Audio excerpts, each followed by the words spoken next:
नमस्कार दोस्तों, अपोलन school of education, मैं जरे सर आज आपको अभयारण्य की जानकारी दे रहा हूँ। देखो, अभयारण्य किसे कहा जाता है? अभयारण्य का अर्थ है अभय अरण्य, अर्थात जहाँ पर जानवर अभय के साथ बिना किसी डर के घूम सके। ऐसा अरण्य या वन यह सरकार या किसी संस्था द्वारा संरक्षित होता है।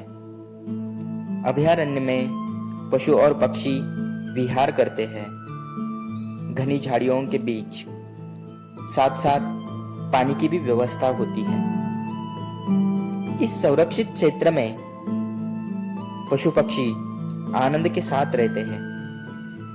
इस संरक्षित वन क्षेत्र प्रदेश का उद्देश्य पशु पक्षी या वन संपदा को संरक्षित करना होता है तथा उसका विकास, शिक्षा, अनुसंधान के क्षेत्र में मददगार होता है। महाराष्ट्र राज्य में वन विभाग का क्षेत्र महाराष्ट्र राज्य के पूरे क्षेत्र से 21% क्षेत्र है। उनमें कई सारे अभयारण्य आपको देखने को मिलते हैं, जैसे कर्नाळा, चांदोली, तानसा, बोरिवली, नांदूर मधमेश्वर, भीमाशंकर, मेलघाट, ताडोबा, मालढोक आदि अभयारण्य महाराष्ट्र की शोभा बढ़ाते हैं। भारत में कुल 565 अभयारण्य हैं और 103 राष्ट्रीय उद्यान हैं।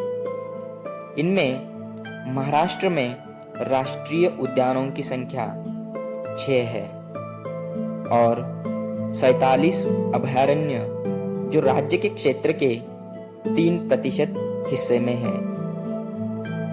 छुट्टियों के समय में बहुत सारे लोग अभयारण्यों की भेंट करने के लिए चले आते हैं। यहाँ पर मनुष्य अपने सभी सुख दुख भूल जाता है।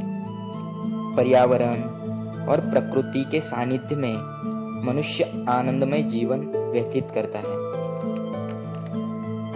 अभयारण्य में जंगल सफारी की व्यवस्था पूरी सुरक्षा के साथ की जाती है। पशुओं के व्यक्तिगत जीवन में नजदीकी से देखने का यह नज़ारा कुछ अलग ही होता है। महाराष्ट्र में जो अभयारण्य है उनमें विदर्भ नामांकित है। विदर्भ में जो 11 जिले हैं उनमें बहुत सारे अभयारण्य और राष्ट्रीय उद्यान भी है। इसलिए विदर्भ को पंचतारांकित राष्ट्रीय उद्यान के नाम से जाना जाता है। विदर्भ में जो अभयारण्य है वो काफी जाने माने हैं। वहाँ पर अनेक पर्यटक भेंट दे देते हैं। बाघों की संख्या के लिए विदर्भ महाराष्ट्र में जाना जाता है।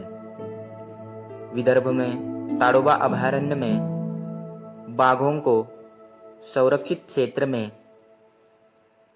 उनका संरक्षण किया जाता है।